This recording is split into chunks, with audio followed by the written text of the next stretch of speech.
Pelham Grenville Wodehouse Jeeves takes charge. Now, touching this business of old Jeeves, my man, you know how do we stand? Lots of people think I'm much too dependent on him. My Aunt Agatha, in fact, has even gone so far as to call him my keeper. Well, what I say is, why not? The man's a genius. From the collar upward he stands alone. I gave up trying to run my own affairs within a week of his coming to me. That was about half a dozen years ago, directly after the rather rummy business of Florence Cray, my Uncle Willoughby's book, and Edwin, the Boy Scout. The thing really began when I got back to Easby, my uncle's place in Shropshire. I was spending a week or so there, as I generally did in the summer, and I had had to break my visit to come back to London to get a new valet. I had found Meadows, the fellow I had taken to Easby with me, sneaking my silk socks, a thing no bloke of spirit could stick at any price. It transpiring, moreover, that he had looted a lot of other things here and there about the place, I was reluctantly compelled to hand the misguided blighter the mitten and go to London to ask the registry office to dig up another specimen for my approval.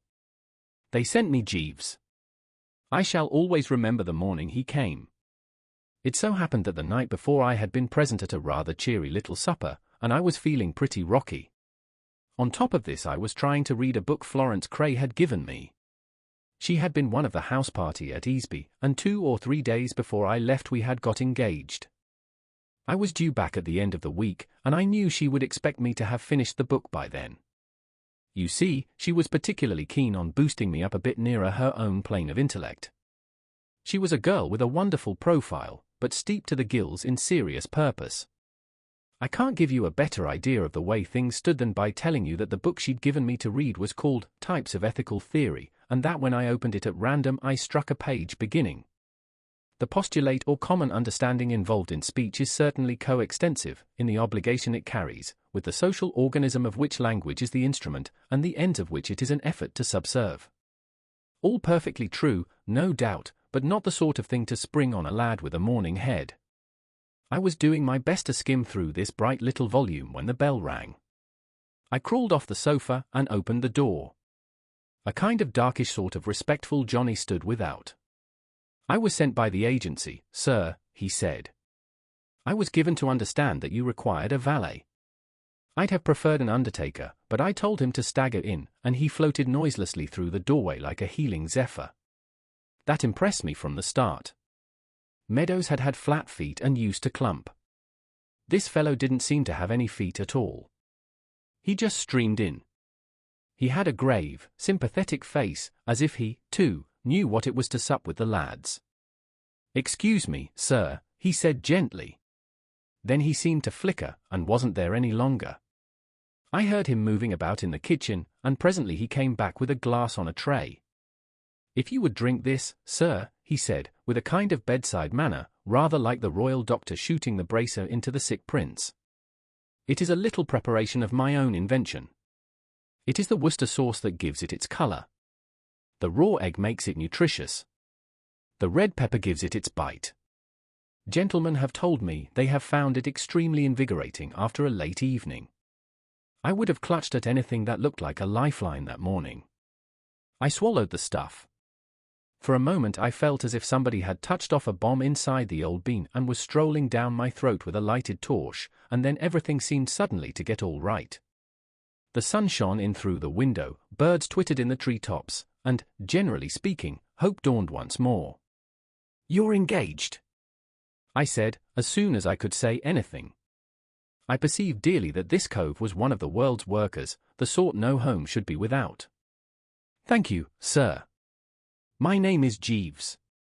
You can start in at once?" "Immediately, sir. Because I'm due down at Easby, in Shropshire, the day after tomorrow." "Very good, sir." He looked past me at the mantelpiece. "That is an excellent likeness of Lady Florence Cray, sir. It is 2 years since I saw her ladyship. I was at one time in Lord Worpleston's employment. I tendered my resignation because I could not see eye to eye with his lordship in his desire to dine in dress trousers, a flannel shirt, and a shooting coat. He couldn't tell me anything I didn't know about the old boy's eccentricity. This Lord Worpleston was Florence's father. He was the old buster who, a few years later, came down to breakfast one morning. Lifted the first cover he saw, said eggs. Eggs! Eggs! Damn all eggs, in an overwrought sort of voice, and instantly legged it for France, never to return to the bosom of his family. This, mind you, being a bit of luck for the bosom of the family, for old Worplesdon had the worst temper in the county. I had known the family ever since I was a kid, and from boyhood up this old boy had put the fear of death into me. Time, the great healer, could never remove from my memory the occasion when he found me, then a stripling of 15, smoking one of his special cigars in the stables. He got after me with a hunting crop just at the moment when I was beginning to realize that what I wanted most on earth was solitude and repose, and chased me more than a mile across difficult country. If there was a flaw, so to speak, in the pure joy of being engaged to Florence, it was the fact that she rather took after her father, and one was never certain when she might erupt. She had a wonderful profile, though. "Lady Florence and I are engaged, Jeeves," I said. "Indeed, sir?" You know, there was a kind of rummy something about his manner. Perfectly all right and all that, but not what you'd call chirpy. It somehow gave me the impression that he wasn't keen on Florence. Well, of course, it wasn't my business. I supposed that while he had been valeting old Worplesdon she must have trodden on his toes in some way. Florence was a dear girl, and, seen sideways, most awfully good-looking, but if she had a fault it was a tendency to be a bit imperious with the domestic staff. At this point in the proceedings there was another ring at the front door. Jeeves shimmered out and came back with a telegram. I opened it. It ran. "Return immediately. Extremely urgent. Catch first train. Florence." "Rum," I said. "Sir?" "Oh, nothing." It shows how little I knew Jeeves in those days that I didn't go a bit deeper into the matter with him.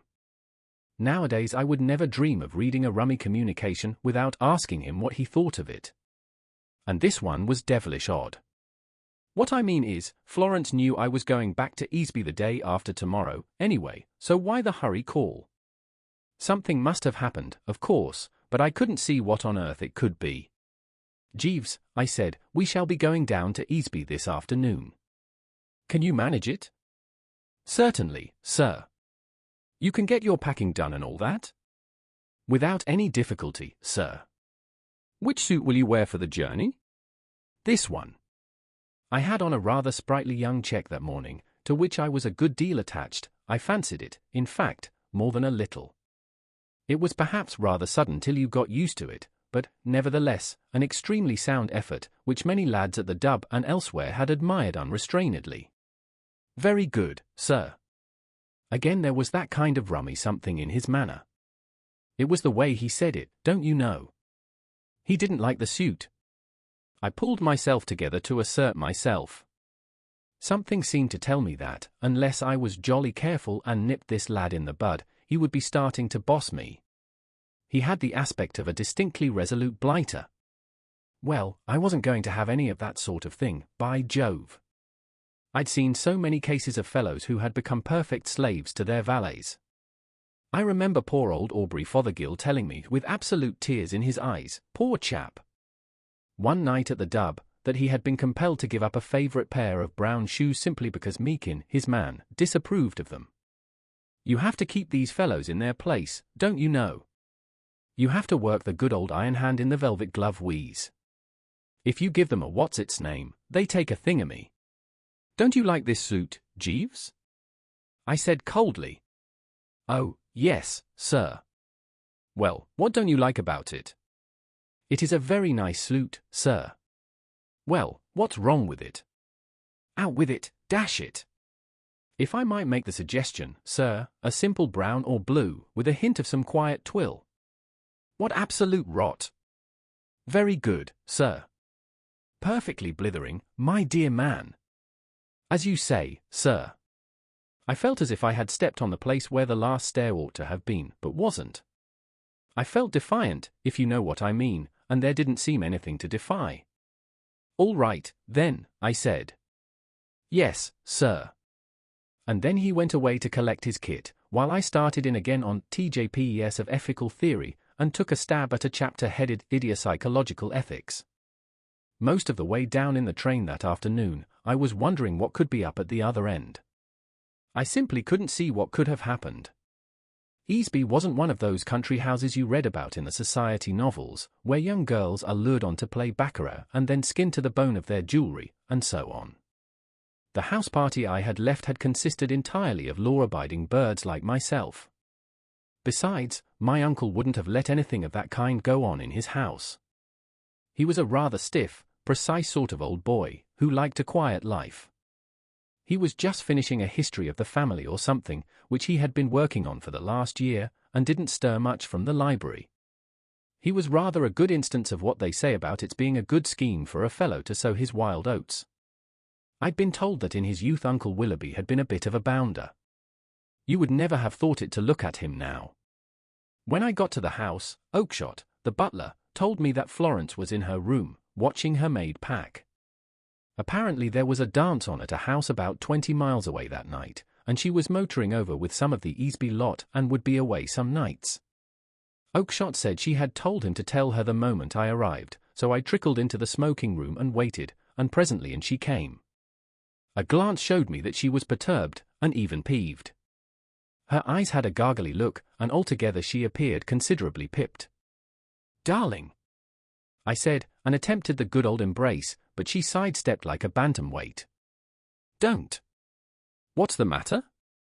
"Everything's the matter. Bertie, you remember asking me, when you left, to make myself pleasant to your uncle?" "Yes." The idea being, of course, that as at that time I was more or less dependent on Uncle Wheelowaffy, I couldn't very well marry without his approval. And though I knew he wouldn't have any objection to Florence, having known her father since they were at Oxford together, I hadn't wanted to take any chances, so I had told her to make an effort to fascinate the old boy. "You told me it would please him particularly if I asked him to read me some of his history of the family. Wasn't he pleased?" "He was delighted. He finished writing the thing yesterday afternoon, and read me nearly all of it last night. I have never had such a shock in my life. The book is an outrage. It is impossible. It is horrible.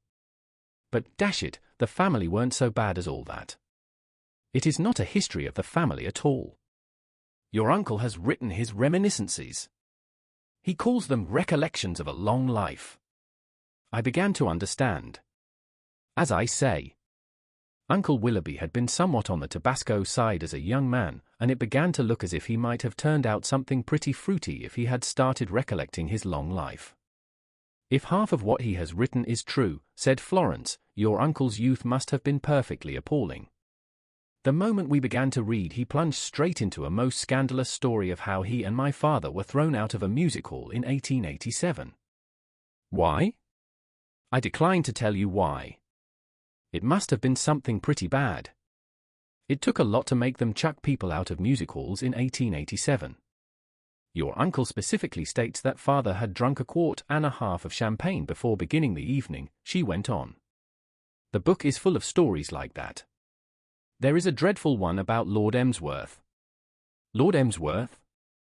Not the one we know? Not the one at Blandling's? A most respectable old Johnny, don't you know? Doesn't do a thing nowadays but dig in the garden with a spud. The very same. That is what makes the book so unspeakable. It is full of stories about people one knows who are the essence of propriety today, but who seem to have behaved, when they were in London in the 80s, in a manner that would not have been tolerated in the forecastle of a whaler. Your uncle seems to remember everything disgraceful that happened to anybody when he was in his early 20s. There is a story about Sir Stanley Gervais at Rocherville Gardens, which is ghastly in its perfection of detail. It seems that Sir Stanley, but I can't tell you. Have a dash. No. Oh, well, I shouldn't worry. No publisher will print the book if it's as bad as all that. On the contrary, your uncle told me that all negotiations are settled with Riggs and Ballinger, and he's sending off the manuscript tomorrow for immediate publication. They make a special thing of that sort of book. They published Lady Carnaby's Memories of 80 Interesting Years. I read them. Well, then, when I tell you that Lady Carnaby's memories are simply not to be compared with your uncle's recollections, you will understand my state of mind. And father appears in nearly every story in the book. I am horrified at the things he did when he was a young man. What's to be done? The manuscript must be intercepted before it reaches Riggs and Ballinger, and destroyed. I sat up. This sounded rather sporting. How are you going to do it? I inquired. How can I do it? Didn't I tell you the parcel goes off tomorrow? I am going to the Murgatroyd's dance tonight and shall not be back till Monday. You must do it. That is why I telegraphed to you. What? She gave me a look. Do you mean to say you refuse to help me, Bertie? No, but I say. It's quite simple. But even if what I mean is, of course, anything I can do, but if you know what I mean. You say you want to marry me, Bertie? Yes, of course, but still. For a moment she looked exactly like her old father. I will never marry you if those recollections are published. But, Florence, old thing. I mean it. You may look on it as a test, Bertie. If you have the resource and courage to carry this thing through, I will take it as evidence that you are not the vapid and shiftless person most people think you. If you fail, I shall know that your Aunt Agatha was right when she called you a spineless invertebrate and advised me strongly not to marry you. It will be perfectly simple for you to intercept the manuscript, Bertie. It only requires a little resolution. But suppose Uncle Willoughby catches me at it? He'd cut me off with a bob. If you care more for your uncle's money than for me. No, no. Rather not. Very well, then. The parcel containing the manuscript will, of course, be placed on the hall table tomorrow for Oakshott to take to the village with the letters. All you have to do is to take it away and destroy it. Then your uncle will think it has been lost in the post. It sounded thin to me. Hasn't he got a copy of it? No, it has not been typed. He is sending the manuscript just as he wrote it. But he could write it over again. As if he would have the energy. But if you are going to do nothing but make absurd objections, Bertie. I was only pointing things out. Well, don't. Once and for all, will you do me this quite simple act of kindness? The way she put it gave me an idea. Why not get Edwin to do it? Keep it in the family, kind of, don't you know? Besides, it would be a boon to the kid. A jolly bright idea it seemed to me. Edwin was her young brother, who was spending his holidays at Easby. He was a ferret-faced kid, whom I had disliked since birth.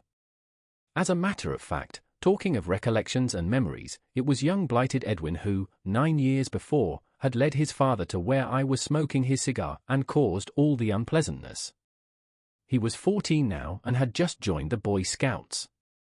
He was one of those thorough kids and took his responsibilities pretty seriously. He was always in a sort of fever because he was dropping behind schedule with his daily acts of kindness.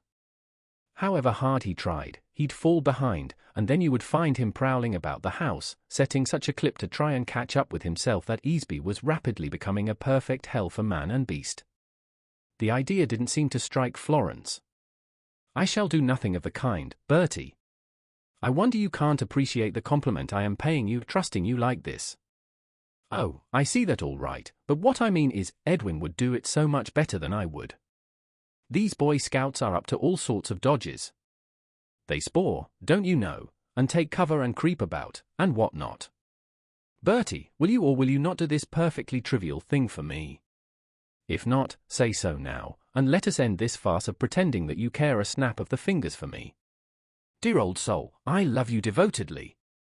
Then will you or will you not? Oh, all right, I said. All right. All right. All right. And then I tottered forth to think it over. I met Jeeves in the passage just outside. I beg your pardon, sir. I was endeavouring to find you. What's the matter? I felt that I should tell you, sir, that somebody has been putting black polish on our brown walking shoes. What? Who? Why? I could not say, sir. Can anything be done with them? Nothing, sir. Damn. Very good, sir. I've often wondered since then how these murderer fellows manage to keep in shape while they're contemplating their next effort. I had a much simpler sort of job on hand, and the thought of it rattled me to such an extent in the night watches that I was a perfect wreck next day. Dark circles under the eyes, I give you my word. I had to call on Jeeves to rally round with one of those lifesavers of his. From breakfast on I felt like a bag snatcher at a railway station. I had to hang about waiting for the parcel to be put on the hall table, and it wasn't put. Uncle Willoughby was a fixture in the library, adding the finishing touches to the great work, I supposed, and the more I thought the thing over the less I liked it. The chances against my pulling it off seemed about 3-2, and the thought of what would happen if I didn't gave me cold shivers down the spine. Uncle Willoughby was a pretty mild sort of old boy, as a rule, but I've known him to cut up rough, and, by Jove, he was scheduled to extend himself if he caught me trying to get away with his life work. It wasn't till nearly 4 that he toddled out of the library with the parcel under his arm, put it on the table, and toddled off again. I was hiding a bit to the southcast at the moment, behind a suit of armor. I bounded out and legged it for the table. Then I nipped upstairs to hide the swag. I charged in like a mustang and nearly stubbed my toe on young blighted Edwin, the Boy Scout. He was standing at the chest of drawers, confound him, messing about with my ties. "Hello," he said. "What are you doing here?" "I'm tidying your room." "It's my last Saturday's act of kindness." "Last Saturday's?" "I'm 5 days behind. I was 6 till last night, but I polished your shoes." "Was it you?" "Yes." "Did you see them?" "I just happened to think of it. I was in here, looking round. Mr. Barclay had this room while you were away. He left this morning. I thought perhaps he might have left something in it that I could have sent on. I've often done acts of kindness that way. You must be a comfort to one and all." It became more and more apparent to me that this infernal kid must somehow be turned out eftsoons, or right speedily. I had hidden the parcel behind my back, and I didn't think he had seen it, but I wanted to get at that chest of drawers quick, before anyone else came along. "I shouldn't bother about tidying the room," I said. "I like tidying it. It's not a bit of trouble, really. But it's quite tidy now. Not so tidy as I shall make it." This was getting perfectly rotten. I didn't want to murder the kid, and yet there didn't seem any other way of shifting him. I pressed down the mental accelerator. The old lemon throbbed fiercely. "I got an idea. There's something much kinder than that which you could do," I said. "You see that box of cigars? Take it down to the smoking room and snip off the ends for me. That would save me no end of trouble. Stagger along, laddie." He seemed a bit doubtful, but he staggered. I shoved the parcel into a drawer, locked it, trousered the key, and felt better. I might be a chump, but, dash it, I could outgeneral a mere kid with a face like a ferret. I went downstairs again. Just as I was passing the smoking room door out curveted Edwin. It seemed to me that if he wanted to do a real act of kindness he would commit suicide. "I'm snipping them," he said. "Snip on. Snip on. Do you like them snipped much, or only a bit?" "Medium." "All right. I'll be getting on, then." I should. And we parted. Fellows who know all about that sort of thing are detectives, and so on will tell you that the most difficult thing in the world is to get rid of the body. I remember, as a kid, having to learn by heart a poem about a bird by the name of Eugene Aram, who had the deuce of a job in this respect.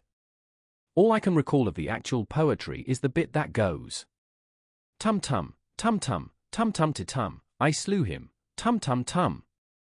But I recollect that the poor blighter spent much of his valuable time dumping the corpse into ponds and burying it, and what not, only to have it pop out at him again.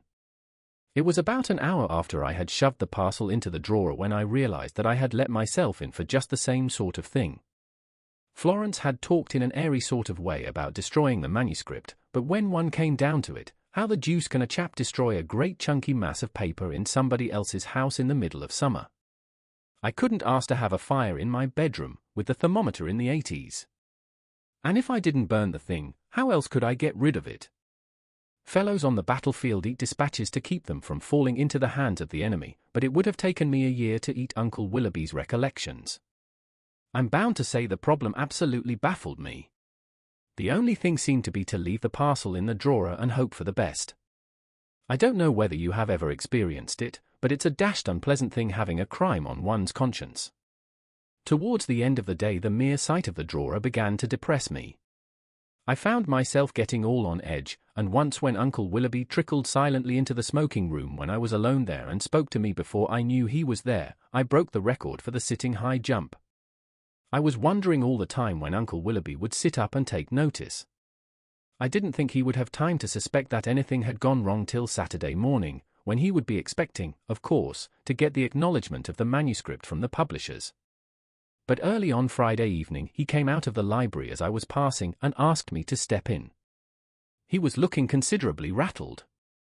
"Bertie," he said, he always spoke in a precise sort of pompous kind of way, "an exceedingly disturbing thing has happened. As you know, I dispatched the manuscript of my book to Messrs. Riggs and Ballinger, the publishers, yesterday afternoon. It should have reached them by the first post this morning. Why I should have been uneasy I cannot say, but my mind was not altogether at rest respecting the safety of the parcel. I therefore telephoned to Messrs. Riggs and Ballinger a few moments back to make inquiries. To my consternation they informed me that they were not yet in receipt of my manuscript. Very rum. I recollect distinctly placing it myself on the hall table in good time to be taken to the village.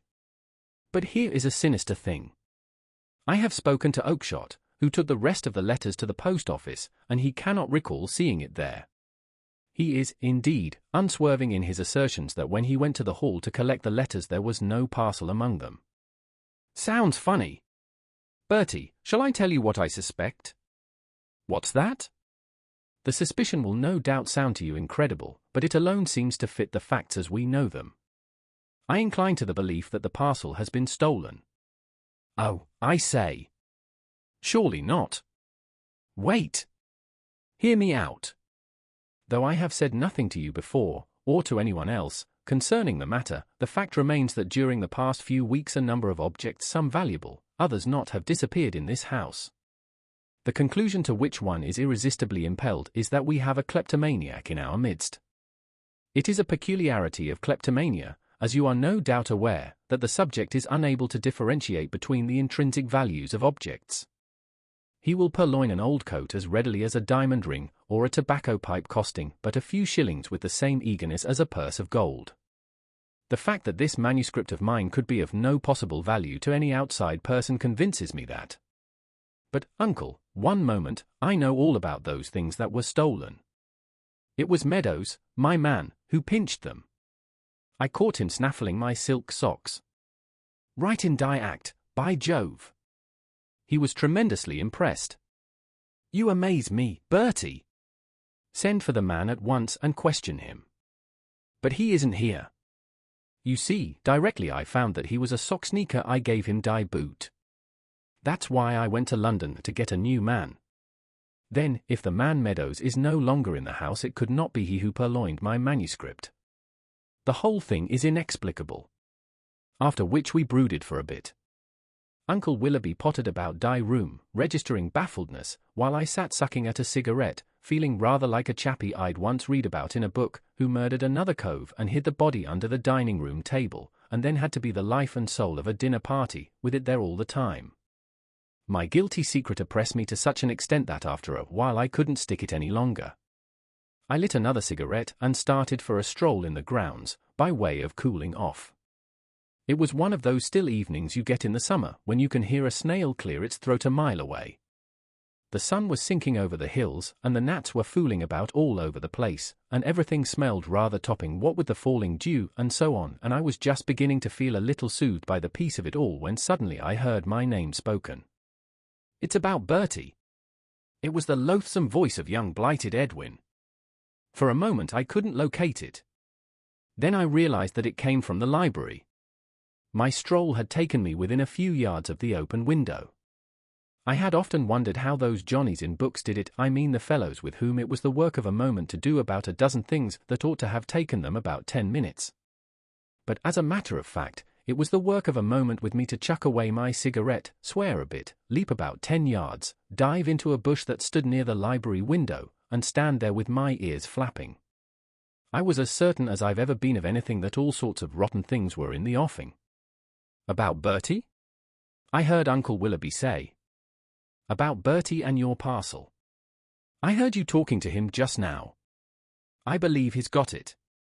When I tell you that just as I heard these frightful words a fairly substantial beetle of sorts dropped from the bush down the back of my neck, and I couldn't even stir to squash the same, you will understand that I felt pretty rotten. Everything seemed against me. What do you mean, boy? I was discussing the disappearance of my manuscript with Bertie only a moment back, and Lie professed himself as perplexed by the mystery as myself. Well, I was in his room yesterday afternoon, doing him an act of kindness, and he came in with a parcel. I could see it, though he tried to keep it behind his back.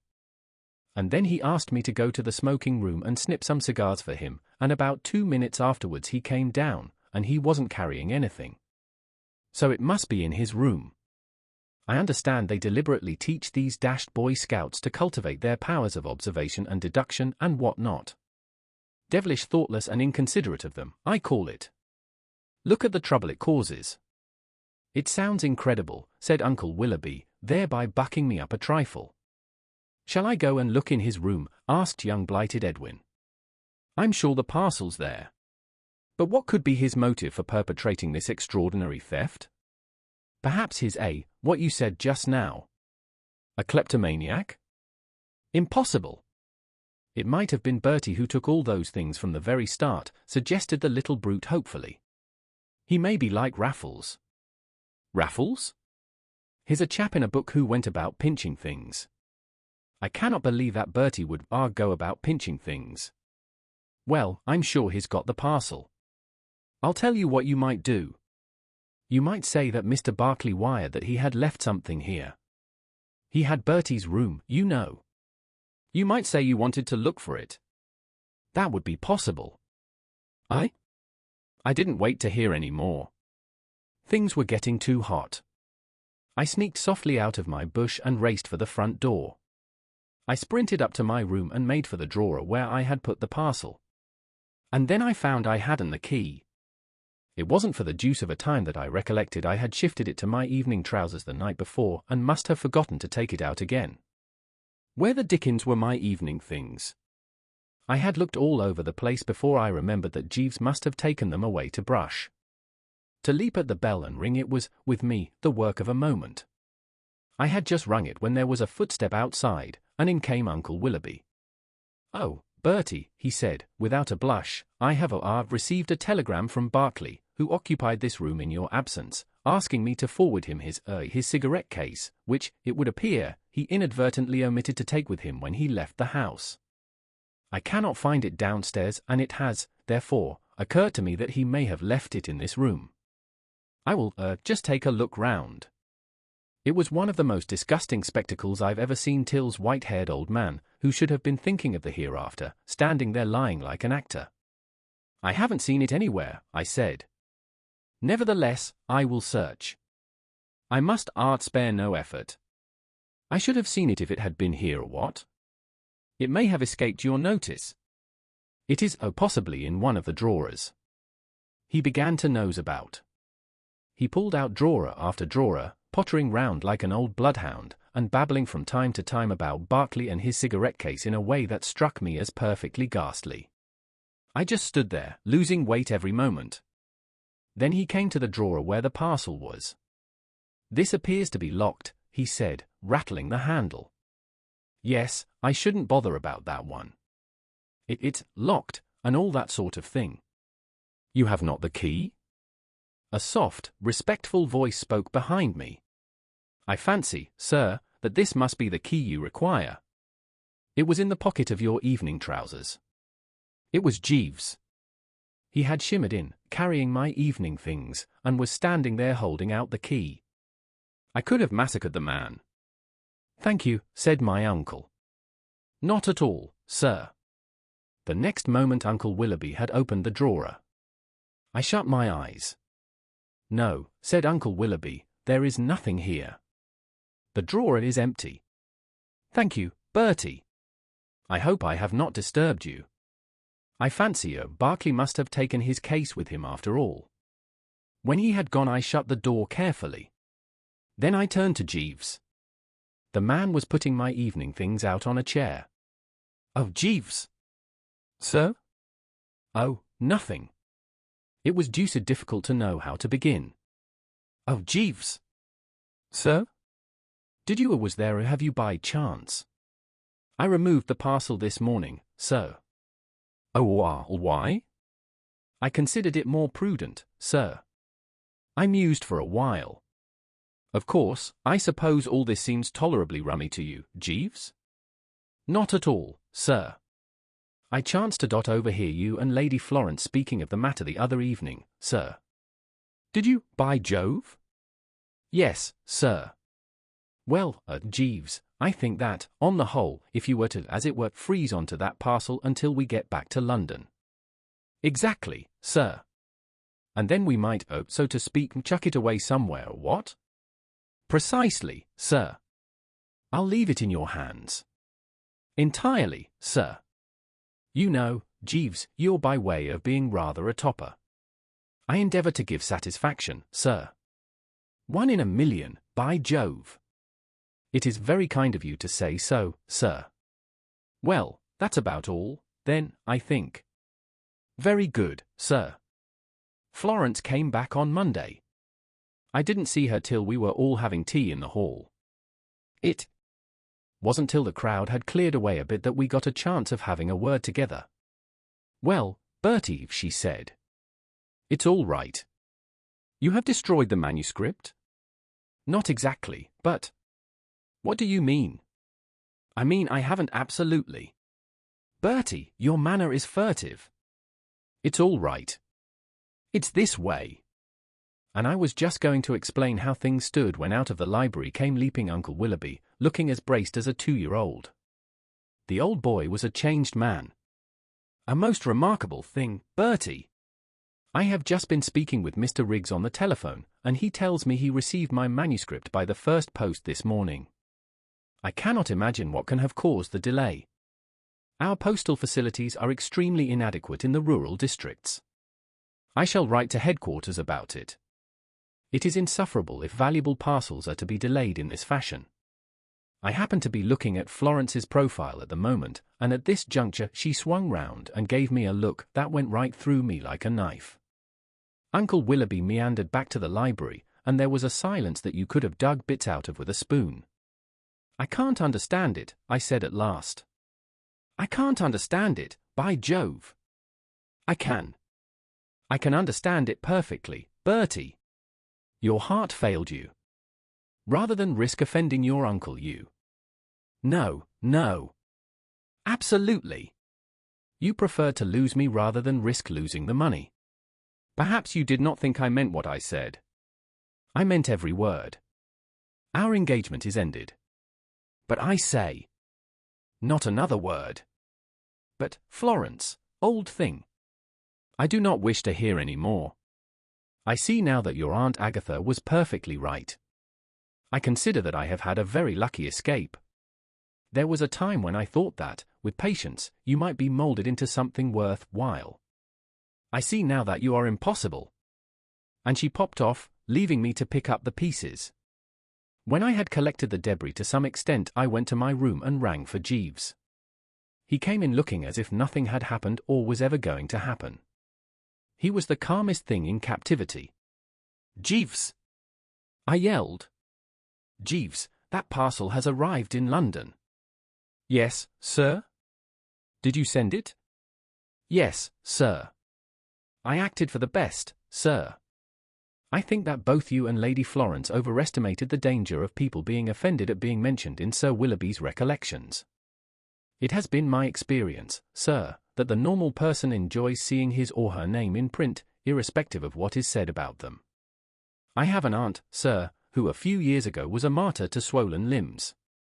She tried Walkinshaw's Supreme Ointment and obtained considerable relief, so much so that she sent them an unsolicited testimonial.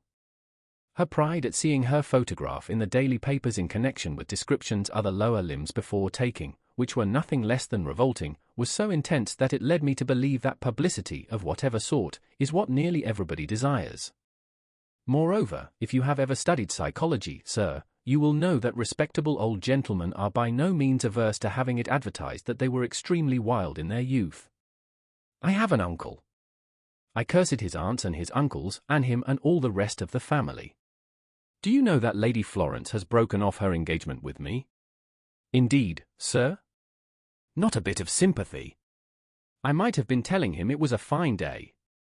You're sacked. Very good, sir. He coughed gently. As I am no longer in your employment, sir, I can speak freely without appearing to take a liberty. In my opinion, you and Lady Florence were quite unsuitably matched. Her ladyship is of a highly determined and arbitrary temperament, quite opposed to your own. I was in Lord Worpleston's service for nearly a year, during which time I had ample opportunities of studying her ladyship. The opinion of the servants' hall was far from favourable to her. Her ladyship's temper caused a good deal of adverse comment among us. It was at times quite impossible. You would not have been happy, sir. Get out. I think you would also have found her educational methods a little trying, sir. I have glanced at the book her ladyship gave you. It has been lying on your table since our arrival, and it is, in my opinion, quite unsuitable. You would not have enjoyed it. And I have it from her ladyship's own maid, who happened to overhear a conversation between her ladyship and one of the gentlemen staying here, Mr. Maxwell, who is employed in an editorial capacity by one of the reviews, that it was her intention to start you almost immediately upon Nietzsche. You would not enjoy Nietzsche, sir. He is fundamentally unsound. Get out. Very good, sir. It's rummy how sleeping on a thing often makes you feel quite different about it. It's happened to me over and over again. Somehow or other, when I woke next morning, the old heart didn't feel half so broken as it had done. It was a perfectly topping day, and there was something about the way the sun came in at the window and the row the birds were kicking up in the ivy that made me half wonder whether Jeeves wasn't right. After all, though she had a wonderful profile, was it such a catch being engaged to Florence Cray as the casual observer might imagine? Wasn't there something in what Jeeves had said about her character? I began to realize that my ideal wife was something quite different, something a lot more clinging and drooping and prattling, and what not. I had got as far as this in thinking the thing out when that types of ethical theory caught my eye. I opened it, and I give you my honest word this was what hit me. Of the two antithetic terms in the Greek philosophy, one only was real and self-subsisting, and that one was ideal thought as opposed to that which it has to penetrate and mould. The other, corresponding to our nature, was ill itself phenomenal, unreal, without any permanent footing, having no predicates that held true for 2 moments together, in short, redeemed from negation only by including indwelling realities appearing through. Well, I mean to say what? And Nietzsche, from all accounts, a lot worse than that.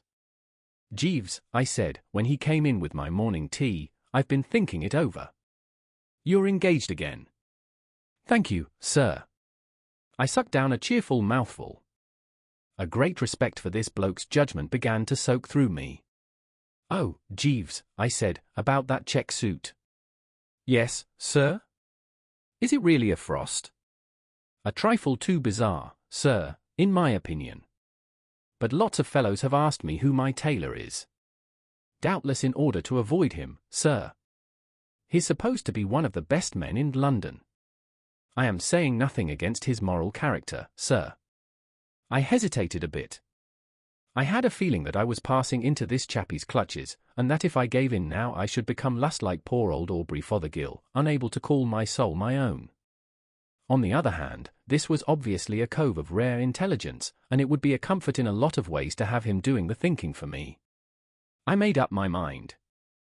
All right, Jeeves, I said. You know. Give the bally thing away to somebody.